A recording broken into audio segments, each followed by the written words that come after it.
जब असम्बली तोड़ी गई थी, आइन का तकाज़ा ये था कि इलेक्शन हो जाते। जब वो नहीं हुए तो उसके बाद अब इलेक्शन कमीशन की मर्ज़ी है कि वो जनरल इलेक्शन जो हैं वो अक्टूबर में नवंबर में कराए ना कराए, कब कराए कैसे कराए, अब उसकी मर्ज़ी है। फिर साबका हुकूमत ने तो एक उनको मज़ीद भी रास्ता दिखा दिया, मरदमशुमारी का ऐलान करके, उसको नोटिफाई करके कि ले जी आपको एक 4-5 महीने तो वैसे हम कानूनी और आइनी तौर पर भी दे रहे हैं कि इसको आप आड़ बनाकर आप जा सकते हैं।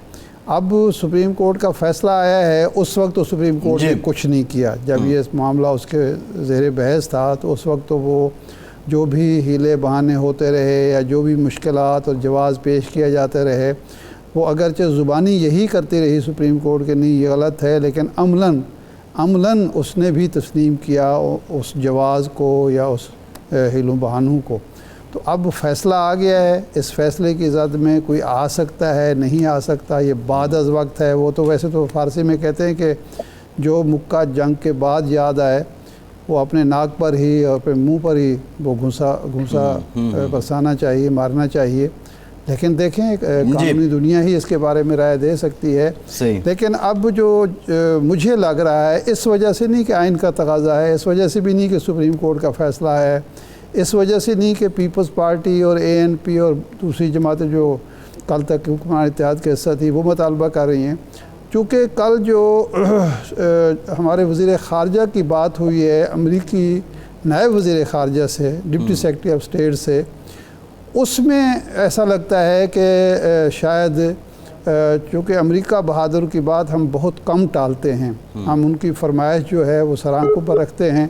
वो हमारे मोहसिन हैं, हम जो है वो जो कहा था ख्वाजा आसिफ साहब ने कि जनाब हम तो पड़े हुए हैं बिस्तर मर्ग पर और अमेरिका अगर हमारी मदद ना करे तो हम क्या करेंगे। उसकी वजह से मुझे लगता है कि ये फरवरी से आगे नहीं जा सकते। सही, ठीक है, बिल्कुल ये एक वजह नज़र आती है। लेकिन खुर्रम साहब मौजूद हैं, उनसे हम पूछ लेते हैं, वो हमारी रहनुमाई करें। वो बाखबर भी हैं और बाख्तियार भी रहे। लेकिन उससे पहले इरशाद साहब, मैं खुर्रम साहब एक तजाद, और शायद वो तजाद जो इरशाद साहब भी बात कर रहे थे वो कहीं गले भी पड़ रहा है। 14 मई का जब फैसला आ गया, 90 दिन में इलेक्शन की बात हुई, मारूजी हालात का जिक्र किया गया और उसमें भी जो सर फहरिस्त थी वो ख़राब मुआशी हालात थे। अब यही जब आप लोग मुतालबा कर रहे हैं 90 दिन का, तो फिर मईशत आड़े आ रही है। लेकिन आइन का आर्टिकल 2 to 4 वो कहीं दूर खड़ा वो देख रहा है और वो शायद मुतालबा आज भी यही कर रहा है कि 90 दिन में इलेक्शन होने हैं। तो ये तजादात क्यों हैं? जी, तजादात तो पहले से बहुत कम हो गए हैं, क्योंकि एक तो कौमी असम्बली ने जब 2023-24 का बजट मंजूर किया, उसमें जो इलेक्शंस के लिए मुकम्मल तौर पर जो वसाइल दरकार थे वो कौमी असम्बली ने अप्रूव कर दिए हैं। गालिबन 81 या 82 अरब रुपया था और हमने अपनी मुद्दत मुकम्मल होने से पहले इलेक्शन कमीशन को उसकी तकरीबन 50% रकम जो थी 42 अरब रुपये वो इलेक्शन कमीशन को फराहम भी कर दिए थे। तो लिहाजा एक बहुत बड़ी जो रुकावट थी वसाइल की वो अब नहीं है। हम ये भी एक्सपेक्ट कर रहे हैं कि फरवरी में कोई इस तरह के सिक्योरिटी के, अल्लाह हमारी मदद करे, कि इशूज़ नहीं होंगे कि सिक्योरिटी के इदारे इलेक्शंस को पूरी तरह सपोर्ट ना कर सकें, तो वो भी मौजूद होंगे।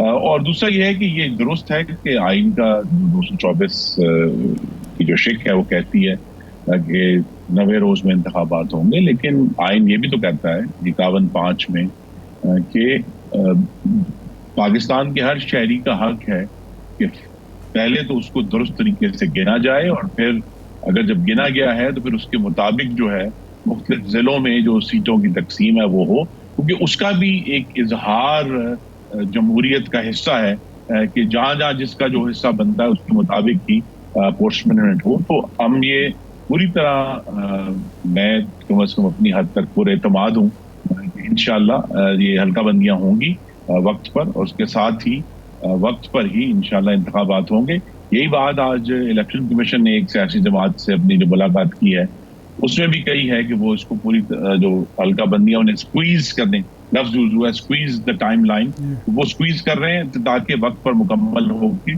जो इंतखाबात फरवरी में हो जाए। सदर का इंतखाब होना है, सेनेट का इंतखाब होना है और पाकिस्तान की मईशत जो है उस पे जो इश्यूज हैं वो भाई साहब एक बड़े स्ट्रक्चरल किस्म के ऐसे पैदा हो गए हैं जी। जिसके ऊपर अब सबको गौर करना पड़ेगा, क्योंकि ये कहना दुरुस्त नहीं है कि पाकिस्तान में डॉलर मौजूद नहीं है। सिर्फ जुलाई में 5.1 अरब डॉलर के इनफ्लोज पाकिस्तान के अंदर आए, सिर्फ एक महीने में, जो आखिरी महीना था पीडीएम की हुकूमत का। तो जब वो 5.1 बिलियन मौजूद है, जिसका मतलब है कि पाकिस्तान ने जो अपनी जो पेमेंट्स करनी है उसमें कोई रुकावट नहीं है आने 5-6 महीने में। तो लिहाजा जब वो इशू नहीं है तो यही लगता है कि पाकिस्तान में IMF ने चूंकि हुकूमत के हाथ बांधे हुए हैं, जो 2019 में इमरान खान ने मुआहदा किया था कि जी रुपये को छेड़ा नहीं जाएगा और हर किस्म की इंपोर्ट अलाउ की जाएगी, तो एक बहुत बड़े पैमाने पर यूं लगता है कि इसमें हम आते हैं। खुर्रम साहब हम ज़रा स्पेसिफिकली इस पे आएंगे, इकॉनमी पे ज़ाहिर आपका सब्जेक्ट भी है, बिजली के मामले पे भी।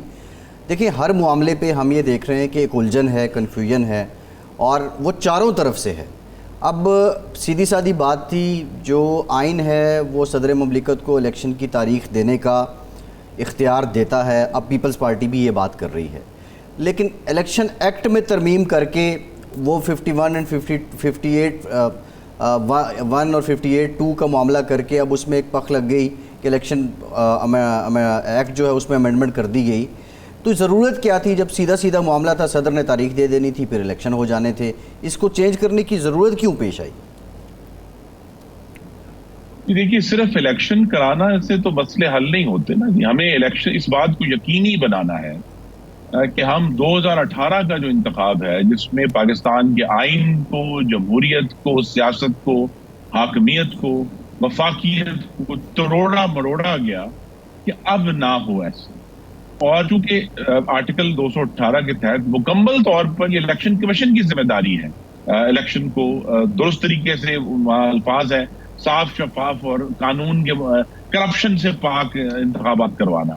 वो चूंकि अब इलेक्शन कमीशन की जिम्मेदारी है, तो लिहाजा यही जिम्मेदारी अब मुकम्मल तौर पर इलेक्शन कमीशन को दे दी गई है कि वो किसी भी तरह ये ना कह सकेंगे जी हमारे पास तो अथॉरिटी नहीं थी, हमारे पास वसाइल नहीं थे। वसाइल भी फराहम कर दिए गए हैं, कानूनी अथॉरिटी फराहम कर दी गई है, और इलेक्शन कमीशन के कांधों पर अभी इस पर ज्यादा डिस्कशन नहीं हो रही। एक बड़ा भारी बोझ है कि पाकिस्तान के अवाम की राय को हुकूमतों में जब लेकर आना है, वो प्रोसेस, उसका जो तकद्दुस है उसको कायम रखना है। जनाब ये फरमाएं कि 18 में जब इलेक्शन हो रहे थे, इलेक्शन कमिश्नर साहब आपके मुकर्रर करदा थे, आपके वज़ीर आज़म और खुर्शीद शाह साहब जो अकायदे हिज़्ब इख्तिलाफ थे उन्होंने मुकर्रर किए थे। सदर ममनून हुसैन साहब ख़ुद ऐवान सदर में मौजूद थे। उसके बावजूद अगर सदर भी आपका था, इलेक्शन कमीशन भी आपका था, इलेक्शन कमिश्नर और कमीशन भी, उसके बावजूद आप समझते हैं कि ये सारा कुछ हो गया, तो अब इलेक्शन कमीशन या चीफ इलेक्शन कमिश्नर ये रोक लेंगे सारे, अगर कोई करना चाहे? RTS इनका नहीं था, RTS नादरा का था। जी देखिए, हमें अगर हम हकीकत पसंदी से देखें तो जो भी इंटरवेंशन हुई उसको देखो थे नासिरुल मुल्क साहब, वो निगरान वज़ीर आज़म थे, लेकिन उसके बावजूद वो सारा प्रोसेस जो है वो डीरेल हुआ। अभी भी उस प्रोसेस को डीरेल होने से जो है वो तो बज़ोर ताकत ही रुक सकता है अगर कोई रुकना चाहे। लेकिन यहाँ सब सियासी जमातों की एक इसमें अंडरस्टैंडिंग जरूर है कि वो जो तजर्बा इमरानी है जिसके जरिए इसको तोड़ा मोड़ा गया था, उससे सबक सीखते हुए इस दफा हमें इस बात को यकीनी बनाना है कि किसी किस्म की गैर आईनी मुदाखलत ना हो। क्योंकि हमने ये देखा है कि जब गैर आईनी मुदाखलत होती है और जबरदस्ती एक सनम को तराश कर पाकिस्तान में हुकूमत पर बैठा दिया जाता है, तो किस किस्म की तबाही होती है, जिसके असरात से आज भी हम लोग जो है नुकसान उठा रहे हैं।